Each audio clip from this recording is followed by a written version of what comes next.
Mega prince Varun Tej హీరోగా ఆయన చెల్లెలు నిహారిక కొనిదెల నిర్మాణంలో తెరకెక్కబోతున్న సరికొత్త చిత్రం బరి.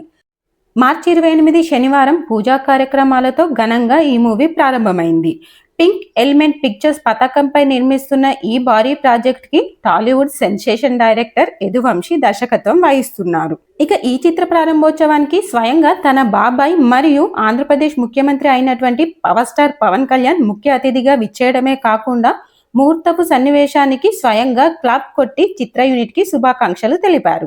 ఈ సందర్భంగా నిర్వహించిన ప్రెస్ మీట్ లో ఒక రిపోర్టర్ సాధారణంగా వాస్తవికత స్పోర్ట్స్ డ్రామాలు అనగానే అందరూ మలయాళ సినిమాల వైపు చూస్తుంటారని ఒక రిపోర్టర్ ప్రశ్నించగా దానికి దర్శకుడు యదువంశీ మలయాళ సినిమాల గురించి మనం ఇప్పుడు మాట్లాడక్కర్లేదు, మా దగ్గర కంటెంట్ ఉంది, మేము తీసి చూపిస్తాం, మన కథలు మన సంస్కృతి మన విలువలు ప్రతిబింబించేలా అద్భుతమైన సినిమాలు తీయగల సామర్థ్యం మాకుంది అని సమాధానం ఇచ్చారు. స్పోర్ట్స్ డ్రామాగా తెరకెక్కబోతున్న ఈ మూవీతో వరుణ్ తేజ్ ప్రేక్షకులను ఎంతవరకు మెప్పిస్తారో వేచి చూడాలి.